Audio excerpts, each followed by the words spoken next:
Ladies and gentlemen, welcome to the Film Fan Club Show. I'm Sam Carrico, and I'm just gonna say it. I'm glad Neve Campbell wasn't in this movie. The dip in quality from Scream 5 to Scream 6 is baffling to me, especially because it was the same writing-directing team that made both movies.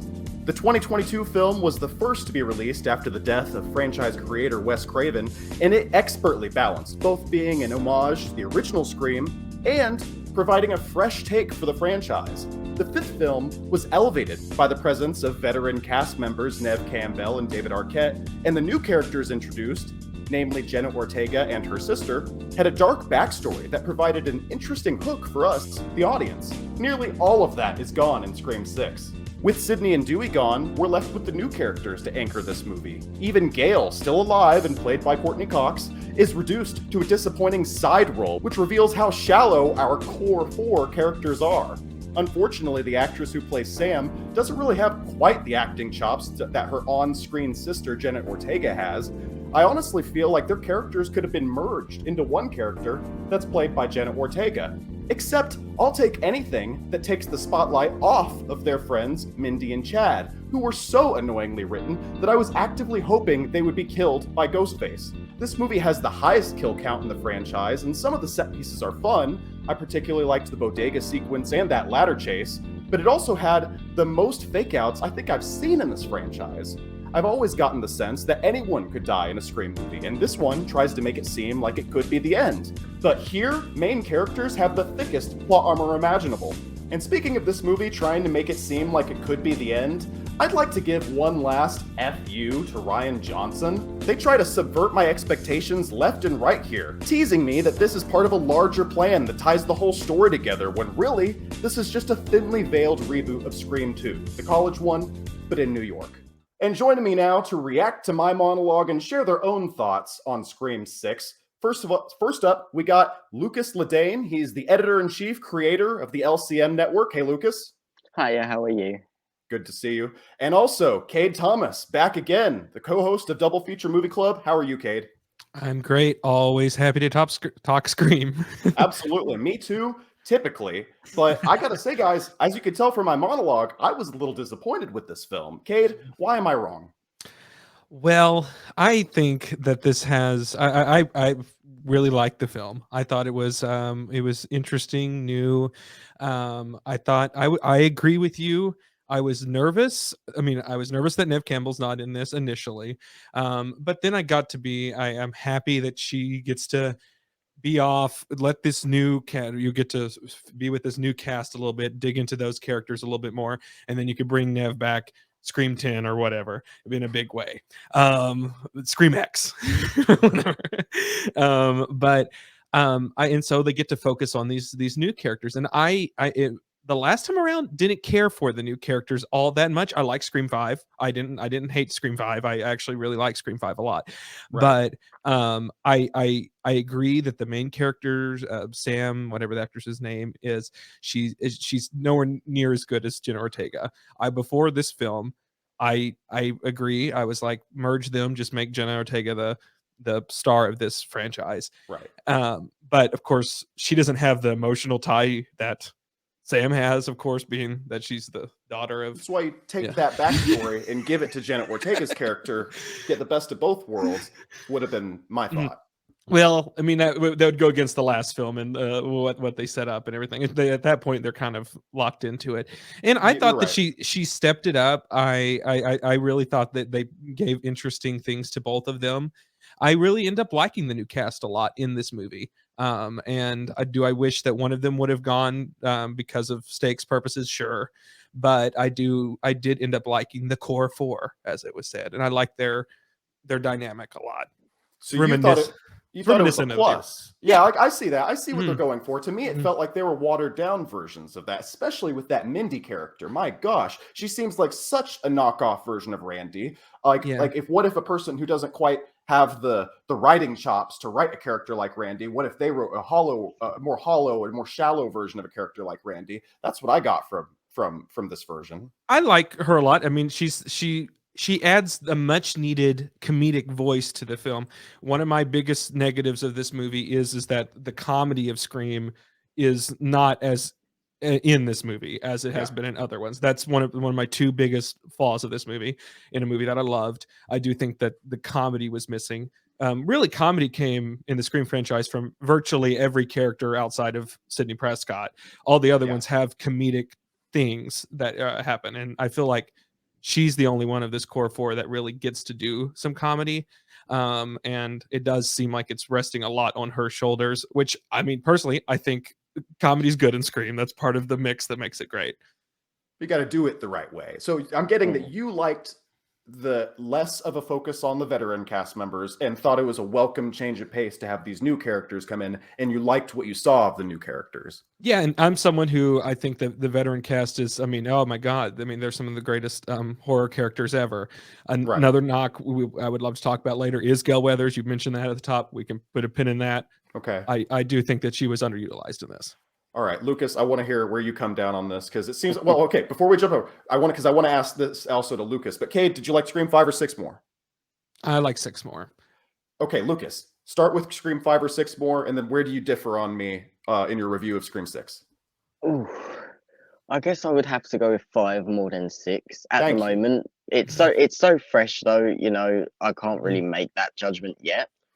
But I definitely disagree with you guys on Mindy. She's actually one of my favorite characters in I like this. Mindy.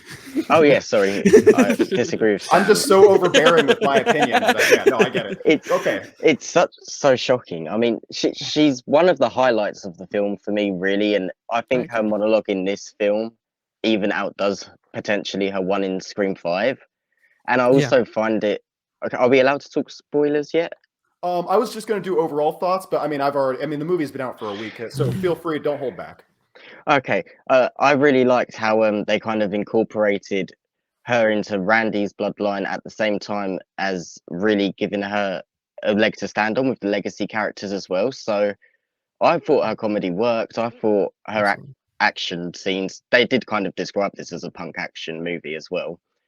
And I think it really comes across in this really well. Obviously, some people don't like that aesthetic and vibe for Scream, but I personally am a big fan of it. So it seemed like you liked this movie a lot more than I did.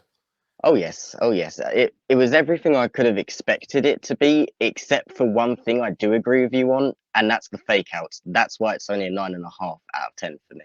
Only a 9.5. That's such a high review that I'm just like, that took me a gas right there. That I'm like, oh my God, because I love Scream 5, and I gotta say, I watched Scream 5 last night. I watched Scream 5, and then just because I kept wanting to keep the vibe going, I watched Scream 2. And those two movies were really interesting watches because Scream 5 is from the same team, like the exact same team. And I think that movie, I said it in my monologue, it's such a great homage to the first movie. Also, it's elevated by being something different. But this movie, it felt like they started off with the idea of let's do Scream 2 again, but how would we make it different? Okay, how would we make it different? And it seemed like they combined Scream 2 with Scream 3 a little bit. You know, the location, the vacation, aspect of Scream 3, except put it in a different city. Combine that with the college aspect of Scream 2. Throw this sheen of being something different. This time this isn't your average Ghostface killer, but then in the end, it really kind of is. That is the point. Like, I think you're pointing to, the whole thing hinges on, which is amazing in a Scream movie, hinges on the Mindy monologue, on which is what a lot of Scream movies do. Like, it ends up coloring it later. It leads you down the path, which is the trailers did, all this did, of the fact that this is going to be a franchise movie. Scream's eventually turning the page, and they're giving in to the fact that they are finally a franchise, and that's what this film is grappling with. And you think that that's what the film's about, but this ends up being a very anti-franchise film, which I loved. I loved that strong choice of being like, because Scream zigs when other things zag, and for it to be this late in the game and it to be like, yes, we're doing the franchise, and then but also within that conversation talking about the grappling of, I like the fact that Mindy's wrong in the sense of like, it's not Scream 2 again, it's we're doing a franchise film. And then the rug pull to be, no, it's not, it's Scream 2 again. And I love that. And what made Scream 2 so great was that it was also a rug pull. We're not doing a franchise the very first time. it's all about revenge, and that this movie is also about that. It's a very personal thing, and that's what sets Scream apart from other franchises, is the personal stakes that they give to these characters, and not going the route of there's a grand mastermind person behind it every time. There's not a Jigsaw or something that's always doing these things. It's a different person with some sort of personal vendetta, and I love the fact that they went that route, and they did that. You saying that, of all people, Cade, especially whenever I'm not even the one, they're the reason I'm so mad, and the reason that we're gonna get into this, and that the fact that you're just like, yeah, it's cool. They didn't do what I wanted to do, even though that would have been way better. So Lucas, for context, as we're into spoilers now, Cade, the reason Cade ruined this for me is because he said, would you like to actually say it, Cade? Sure. I mean, last time I was on the show, on the Film Fan Club show, previously on, it was our end of the year wrap up of movies that we loved. Scream 5 was in my top 5 of Rightfully last so. year. Rightfully so. I mean, I love Scream. I mean, like, whatever, increments, That's these ones are wild. better to me. They're very small fractions, and they move constantly, except Scream 2 is always my favorite. But I said that there was a theory around on the internet, and that I initially was not on board with it, but the more and more I saw it on rewatch of Scream 5, there is a lot of references to Stu Macher, that the aura about him, the fact that it took place in the house, the fact that there's this online cult, it does seem to harken back to the original idea for Scream 3, which was the cult of Stu Macher, and fans have repeatedly said that was going to come back in some sort of way, and that is possibility because the door has been left open. And so I said, well, I could kind of see it. There were hints in the marketing. There were the multiple ghost face costumes. The fact that they're turning, they're like, this is going to be a franchise. There seemingly is a cult. And then even with the opener, you sort of think that. And so yeah, I agree. Within the theater, it's like they're doing it. I think that they're doing it, but it was, I think, smart of them. They knew where the fans were, and they knew where the audience was, and like it works on that sort of layer too. I at first I was like, it was a little bit like, oh, but is it the sort of Last Jedi thing of it all? And I do think that's part of it. The Scream movies have always been a weird commentary on Star Wars. Like every Scream movie talks about Star Wars, and how and so that it's one of the cultural touchstones that are repeatedly, not just horror, but weirdly enough, Star Wars.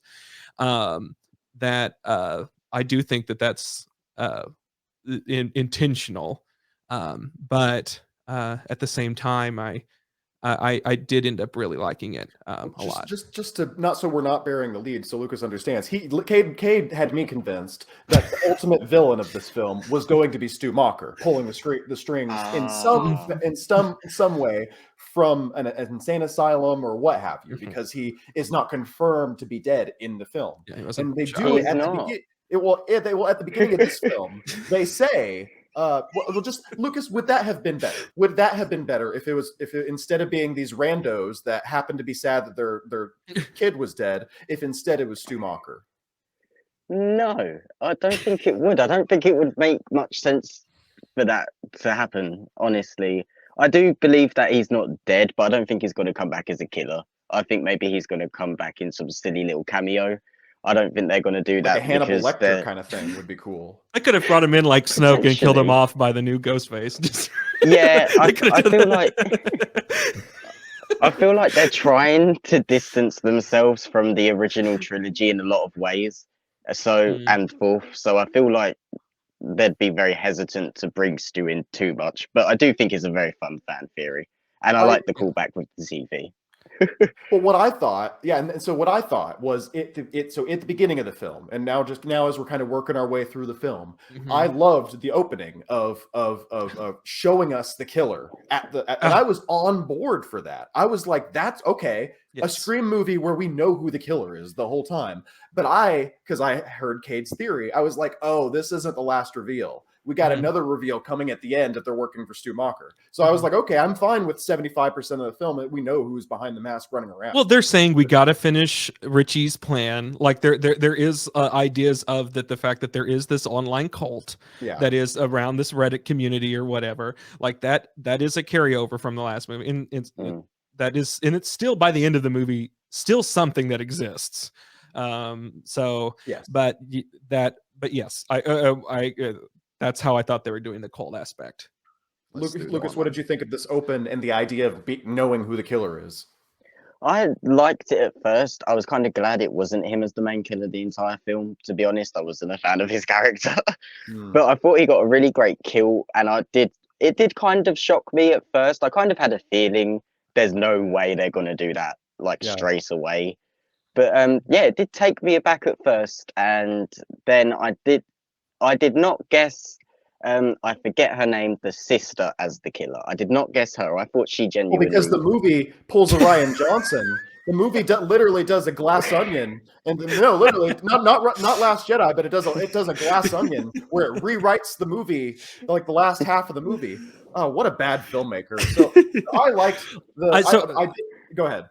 I would love to talk the opening too. I don't know if he was going to move up, but I love the opening scene. It's quite possibly my favorite opening scene of the Scream franchise. I really, really like it. Number 2, I gotta say, number 2 has a really good opening scene too, though. I love, like I said, 2's my favorite. The number 2's not my favorite opening. I would say that 4 maybe is my other one that I really like. I like the meta-ness. I love when Scream goes full meta, and that's that. I love that. And that's what I love about Scream. It's one of the other little pieces I love about Scream, which is why it's my favorite. It's comedy, meta, horror. There's thought, there's themes about responsibility of media and everything. There's just a lot. It's everything I love in the package. But anyways, I love the opening because at this point we know the tropes, we know the formula of a Scream movie, and so for it to open in a very like, oh, we're doing a meta take. She's a college, a slasher movie professor, and then it's just killed in a very, just a very plain fashion. And so you're like, oh, that's kind of, disappointing. I think back to Scream 5. Very basic opener with Jenna Ortega. I mean, the surprise is that she survives it afterwards, but the actual opener is nothing of real. It's very back to basics, which makes sense for that film. And so you think that, are they just going to play it completely straight there? And they even have the shot of slash to the camera, and where you think that's where the title card goes. And then you see that later, and then you follow him, and then you're in his POV. You see how he just normally talks to Jenna Ortega and all that. Like it's perfect. And then he becomes the hunted, and I thought that and then you get the new Ghostface and all that, and then it sets up perfectly. You don't really get it until later. But the opening line, I mean, before the title card is what, who gives a fuck about movies? And I want to say, I loved that. That was my next point. Was I in my theater, even though I wanted the whole storyline and I knew that was my first clue that they're not doing the Stu Macher thing. Yes, they want to continue. But I loved that. That dichotomy of the guy we were watching says, well, we got to finish the movie, and this killer is like, who gives a fuck about movies? That was good. And I love that line. Love the line read from Roger Jackson. I thought it's one of my favorite. Oh, and that I think sets up the fact right from the very beginning that even though it's like you're working with this sort of juxtaposition of like, you're of course in a franchise, but the characters within it don't want to be in a franchise. This is horrible things that happen to them constantly. And even like by the end of it, you realize that the killers don't even want the franchise. It's this whole motion of like this system that's like the Hollywood system that has to keep making these and having people keep being this tragedy befallen them. And even the people who are characters within this don't want it. But I don't know, have to carry that boulder for the rest of the time. And I find that fascinating, and I love it. I love that it's a very anti-franchise movie, and of course reference to Scream 2, which I have to always say I love. I noticed in this at the beginning they didn't show very much gore when proto Ghostface is killing Samara Weaving, it's very kind of restrained for a Scream kill, because this is a franchise that shows, you know, guts and very grotesque death scenes. And whenever they didn't show her, like, it cut to like the camera was just like where the body was just out of frame when he was getting so that the movie has these kind of visual cues to show you, like you were talking about, the title, where the title card would be, but it isn't. It has all these things that kind of show you this is something's not right here. This title card isn't quite over. On my second watch, I noticed that with the Samara Weaving not showing too much blood when she dies, but then going full gore whenever her killer dies. I thought that was an interesting touch. Yes. I mean, and Scream's been kind of like, sometimes they'll show like stabbings, and then other times that it is interesting when they don't. I mean, I think earlier ones, of course, it, you know, was a budgetary thing or something, but I mean, it's very selective when they do those shots, you know. But yeah. We talked about Mindy being very annoying. I think we both land all over the place on that. Or actually, you guys are in agreement against me. What is new? So, but I also didn't like Chad in the film, believe it or not. I thought that him and Jenna Ortega's romance was a little contrived. I noticed in the last film, they both were not together, and there was not really a hint of romance between the two, because Chad was dating a girl with purple hair, and in the original script for Scream 5, Jenna Ortega was dating Amber, but then they changed it to where they have a case of the not gays in the actual film. I think that would have been a better twist if they had been dating. But so both of the people that were like the killers ended up being both of the Yes, yeah, that was the, I don't know, maybe they changed it for that, but I think Hollywood is homophobic, so I don't know. Well, Mindy was gay. I don't know. Yeah, we can't have a main character. Oh, it's the main was character. Like the best death. Good point. But also, and sad. Yeah.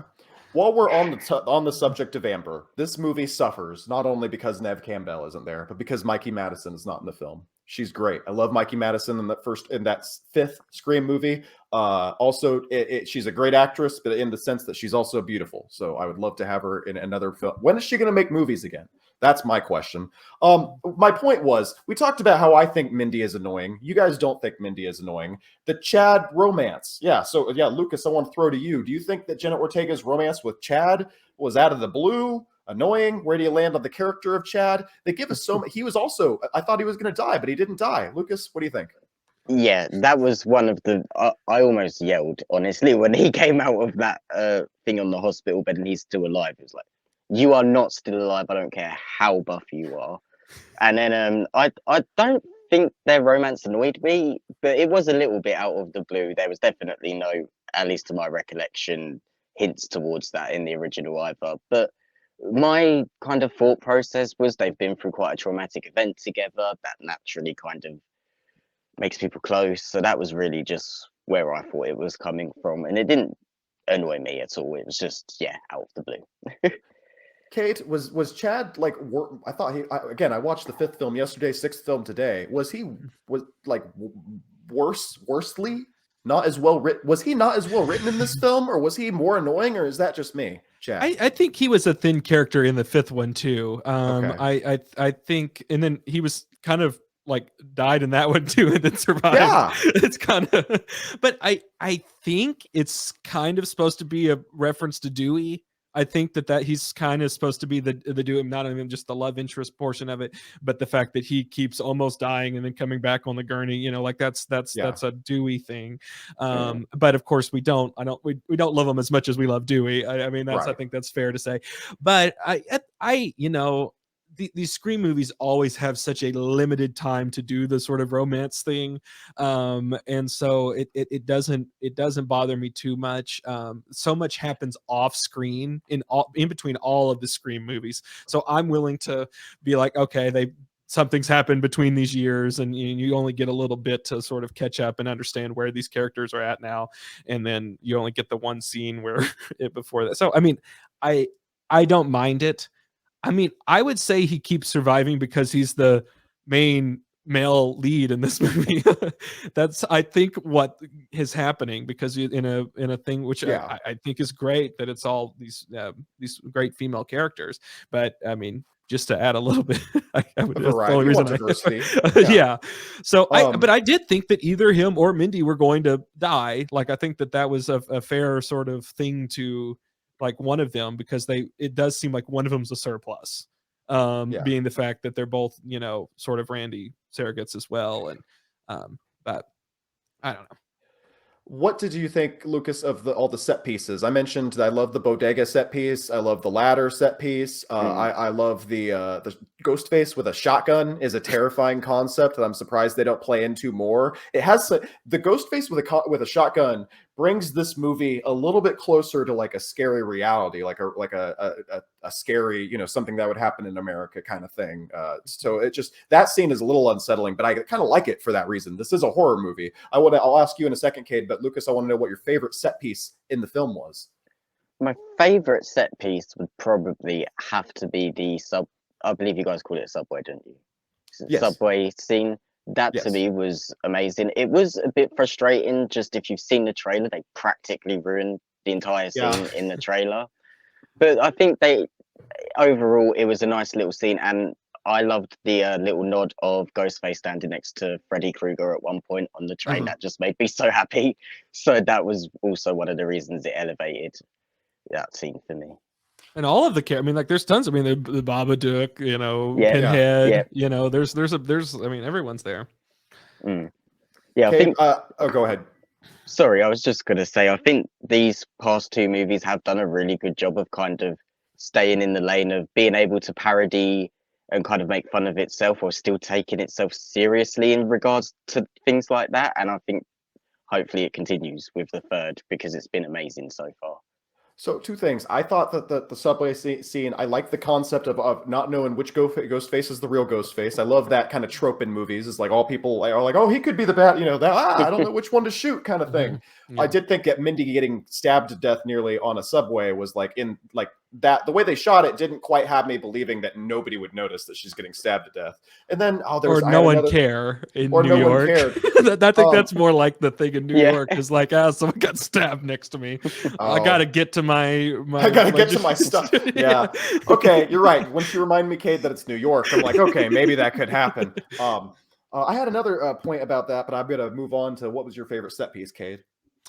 Yeah, I mean, I really, really like the ladder scene. I think that was the one that it was so personal. I mean, like they're bleeding out, like I think that they're in physical pain as this is sort of happening, and and he's on the other side, and it like that whole scene, and then just from the apartment over there, and how they get like wounded pretty horribly, and then they have to cross this ladder in the middle of it. It was and then the death that happens is heartbreaking, and all that is very which I love that about Scream, is that people's deaths are heartbreaking, like they're human. And like so many other slasher movies, they just kill people, or they try to, this person's actually a bad guy, and something they try to make them out so you feel, I guess, good that they died. I'm like, that's not appropriate. Yeah, but Scream does it in a way of like, and I'm so glad that the new creators understand that, is that the deaths are human people.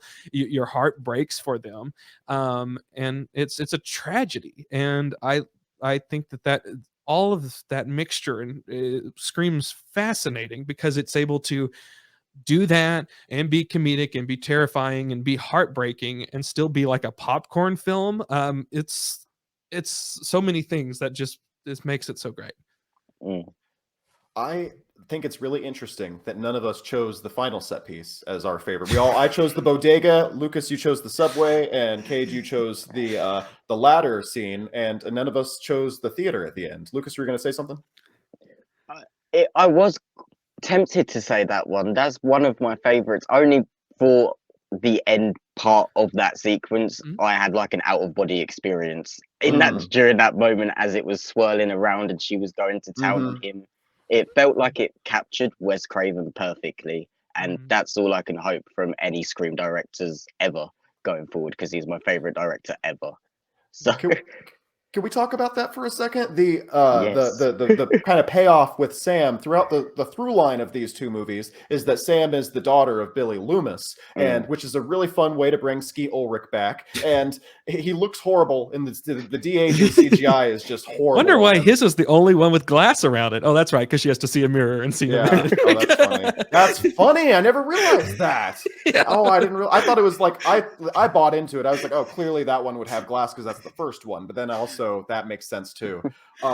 So and they have to shoot him later, you know. Yeah. So it's like they have to work backwards. And like, well, how do we get a reflection if they all have? So like, well, I guess just that one's the only one that needs glass. Oh yeah, because you're right. Yeah, see, production design is a bitch, man. There's all these hard workers that go into the film industry we don't even think about, except for Cade.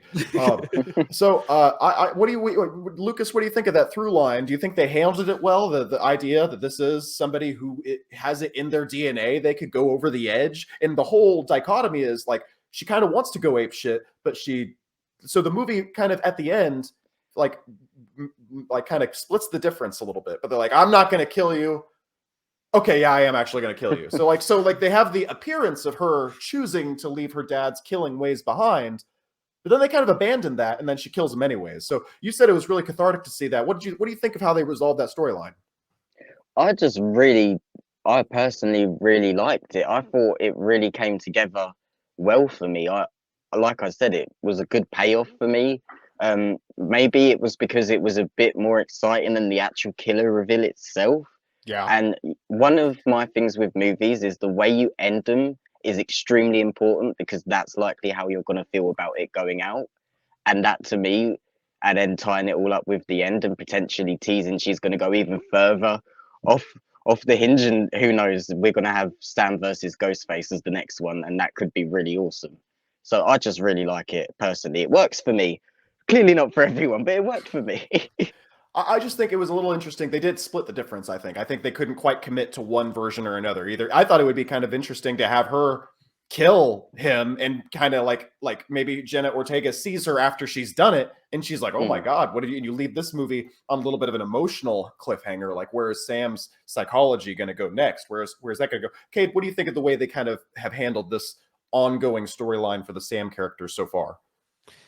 Yeah, it's fascinating. I mean, it's kind of a Halloween thing, you know, with like the daughter of Michael and then all that. Like it's that seems to be what they're pulling at. And I mean, I do think it gives her a fascinating thing. It makes her different from a Sidney Prescott. I think that's something was a problem. It was like, how are you going to make it different? And she is fundamentally, I think, a different character now. And I do think it's very fascinating. Something to give her to grapple with. I think it gives her an interesting character thing, so I don't mind it. I do think that it's odd that we're sort of repeating the same beat that we just did in the previous movie, but I guess we're given more context. Yeah, but that you're right about repeating from the first movie. The first movie does it so much better too, because you just want to see that whiny little bitch Richie just get stabbed, and he does. Oh, it's great. And this one's a little bit kind of more conflicted, and I think that is pushing her in an interesting way, because it's because it's this person. What this movie, I don't know if you know this, Sam, this movie's really about family, and that's what's so powerful about it. And, I mean, that's what the themes are. I mean, that's what it ends up being about, is what you do to protect the people that you love. And so I don't know. I found that an interesting thing, but I mean, you do feel for him, even like the killer, in some sort of way in this. Well, in the same way, I guess you feel for Mrs. Loomis in Scream too. Like, oh, she did lose her son, but that's what I'm saying, Lucas. I don't really feel bad for the killers in this movie. They're also written so cartoonishly. Like, by the time they pull off their mask, that's you don't Scream. see But Mrs. Loomis wasn't. Oh well, you're right. I know. I'm saying I don't feel bad for Mrs. Loomis. Mrs. Loomis is a little bit different. She comes off as like, I think you're given more time with the killers in this movie. This movie for sure. And so because if there's one problem with Scream 2, is like those are two fascinating characters with two different reasons to be Ghostface, and it's sort of showing where two different routes that this franchise can be, but not talking about Scream 2. But this one, this gives you're given a lot more time with them. It's like you get to see this character, even though they are all the Scream movies, they turn into comical sort of mustache twirling villains at the end of it in the third act, which I love. I think that that's great. You get some fine actors to then ham it up and be psychotic. I think that that's part of the charm. But I yeah, so I thought that I think that despite I think anyone knows if you've lost somebody, like, I mean, you do have a little bit of a break, and I mean, and that is hopefully you don't go around New York murdering people, but I think that it's believable for anybody in a sort of grief state. I do think what's interesting in this movie, what it's dealing with, and I sure wish I have a thread that I think that they should have pulled on there, is the fact that there's this misinformation about that, like, even they're sort of how grief and things can make you believe things that may not be true, or make you think saintly things about people that are gone. And we do that as a society all the time, is we sanctify people who are gone, and especially our loved ones. And this is dealing with that in an interesting way, because there is an online sort of thing that is pointing to her as being the actual person, and the fact that there is this sort of cloud around this as to what actually happened here would happen in our modern age. Right. We see that with tragedies all the time. I'm surprised they didn't have a character with a green set wearing a suit with like a black suit, with a big burly guy saying, "I think it was a hoax." I'm surprised they didn't do that. Yeah, it's all crisis actor. Yeah. That's right there on the table, guys. I know. Take it. Even Spider-Man parodies that guy now. Yeah, but if I do want to say, I do think that it was shocking to me when I heard that was the plot of the movie, that there's this confusion, and that was the idea was that that people don't know. I immediately thought it was because Gail Weathers didn't write a book.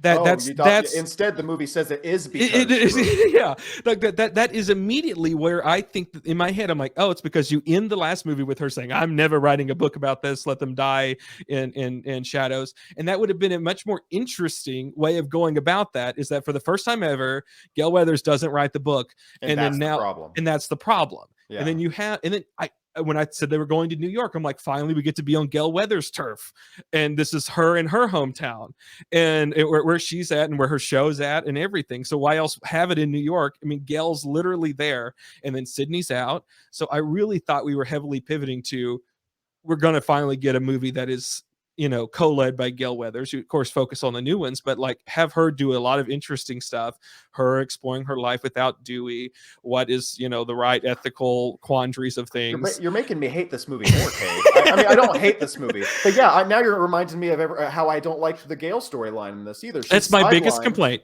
She's sidelined in the film, and she could have. You're right. There's all this potential to do all this with her, and then they do a fake. I thought they gave her a pretty good death scene, except she didn't fucking die.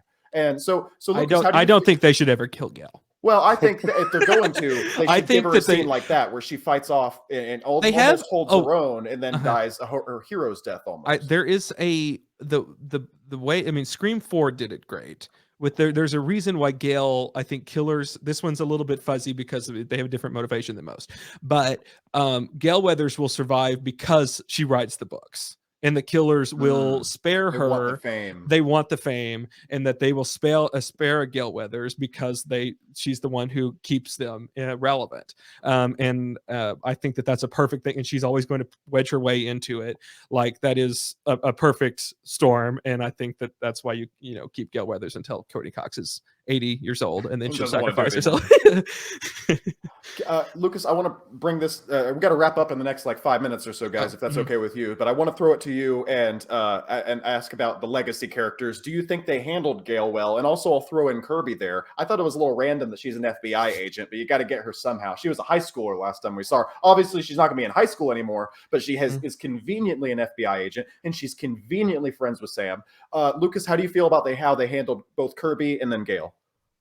It's quite interesting, actually, because I rewatched Scream 4 a few days ago, and Kirby in this film just doesn't feel the same. She feels like a different character. Yeah, it just isn't the same. And they kind of try with that one little scene where she discusses the horror movies with Mindy, but even that was kind of very brief and glossed over and just done quite quickly. Right. As for the other legacy characters, Gail's scene was amazing in my opinion. I'm glad she didn't die. I think I was messaging you saying she better not die. Oh, yeah, you did But say that. but you know, if they did, then that would have been great for them. The same way they killed Dewey. It takes balls to do that. And then as for Sydney, I feel like in a way it's not her franchise, it's Ghostface's. I feel like you can have a Scream without Sydney, but you can't have a Scream without Ghostface. They tried with the TV series. It didn't work. That's fair. Yeah, I did think her Courtney Cox's excuse, like she says, almost unprompted. She says Sydney's not going to. By the way, she deserves gone. Her happy ending. She don't care. Cuts back to Sam and Jenna Ortega. She's like, okay. Like, I don't know this one. I just look around, like, what is there, like a camera pointing to? What's this? Yeah. Oh my gosh, that was so random. I thought that was very funny. Cade, really quickly, Cade, how do you think Kirby made it into this movie? Did you like it? Yeah, I think that was a surprise. I that legitimately was a surprise. I never I think they kept it under wraps that she was an FBI agent. Like, oh, that she was an FBI. Yeah, that was random. That was random. And so it's like, here's our FBI agent, and it's like her. And yeah, I agree. She didn't feel like Kirby, except for in that scene later when she's talking to Jen Ortega about how she thought she would, she's going to fight the people. Right. Like, I do think that there's something to be said. I mean, about people changing, and I mean, she was a teenager whenever the last one happened, and so I do think that something like being stabbed and dying for 4 minutes might change a person, but and so she went there and went straight lace and everything, but she's still kind of rock star and kind of like interesting. Like, I don't know. I like her. I hope she's around for more of them. I think that's an actually really interesting. I loved her in Scream 4. And I'm glad that she's back. And if she's just back as like a FBI agent every so often and little things, I think that's and like the Ghostface expert, that's kind of a fun little role. It's great to see Hayden Panettiere back, especially knowing what she's been through outside of, in real life. I'm great to see her get work. I'm great to see her get asked to come back. It was great to see her back. I wish they would have written a character that felt like the character from Scream 4 for her to play, instead of this new character that also is named Kirby. I loved that they kept that they, for the first time in any of them, they really made you think that perhaps one of your legacy characters or something, again, probably hinting at a Stu Macher thing, that there was going to be a turn of like because you referenced that in the Gale thing. You of course then have at the end, it's like, is it Kirby? You know, like, I mean, like that was two things that was referencing perhaps a character that you know and love turning into Ghostface, whereas like it's never felt like that was ever an option before this movie. It did feel more, it didn't feel like anybody main character was going to die, but it felt like that could be Ghostface. I don't know. I clearly did not like the film as much as you guys did. I feel so let down as a Scream fan, as someone who loved the fifth film. But as we wrap up here, I want to hear, Lucas, how would you describe this to people? Would you recommend they go see it in theaters, wait till streaming? How would you square that circle, and where can people find you online? I love this movie overall. I think it's a great sequel to Scream 5. I think it's a great addition to the franchise. I can't wait for the upcoming ones. I would definitely recommend it. And as for where to find me online, you can find me at Let's Chat Movies, online on my blog or on my YouTube channel. One thing I will say before I throw to Cade, they could still do what we want in Scream 7. They left the door open. They could do it in Scream 7, and then they could close this new trilogy out. Because that does feel like a trilogy capper kind of storyline to do. So they could still do it in Scream 5. So, Cade, where do you land on recommending this movie, streaming, in theaters? How should people see it if they haven't yet? Where can people find the Double Feature Movie Club? Yes, Double Feature Movie Club. That's my podcast. But I don't know if they left it open, but at this point, it's so on its face that I don't know if they could do Stu Macher because of just how much it was openly referenced in this one. But but maybe, who knows? I think it's in good hands. I really do like it.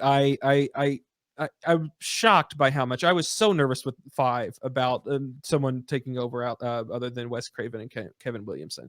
Last time we had them didn't have Kevin. It was not a great thing. But I like Scream 3. I like Scream. I don't think it's bad. Some people say it's bad. I don't think it's bad. I just don't think it's good. But it has the greatest premise of any of the Scream movies, just not a great execution in my opinion. Anyways, point is, yes, I would recommend this movie. I've seen it twice in theaters. I really do like it. I think it pushes it in an interesting direction while also being restrained of like, no, we're not going to go off the rails. And I'm like, and I appreciate that. The only way I want Scream to go off the rails is meta, but that's Scream 10. Go full meta in Scream 10. I love that this is produced on such a low budget that we can have Screams as long as they're successful to the end of time every year. I love that. I love that this is by Paramount, whose only other hits Mission Impossible and Top Gun, like only Tom Cruise. And so they get to spend a fraction of that, just whatever a day that Top Gun was in theaters, to just make a Scream movie. And then it gets to do, and they get to put it, all the rest of it, in marketing. I love that there's a ghost face voice on TikTok. I love that they're pushing all that. I love that kids are liking TikTok or liking Scream. I think that we're living in a great time for the franchise, and I can't wait to see Scream 8, 7, 95, all of them, to the end of time. And never kill Gale. Always. I think that's never kill Gale. But yeah, I like this movie. Would recommend it. See it in theaters right away, I think. And yes, if you want to hear more of my things, you can follow me at the Cade Thomas on Instagram, Twitter. My YouTube channel is youtube.com/Cade Thomas. There I have my live streams of my movie podcast, Double Feature Movie Club, and my comedy podcast, Cade and Friends. Both of those are also wherever you get your podcasts too. Cade Thomas is the co-host of the Double Feature Movie Club podcast and Cade and Friends, like he just said. Lucas Ledane runs the LCM Network. Guys, thank you so much to both of you for joining me today.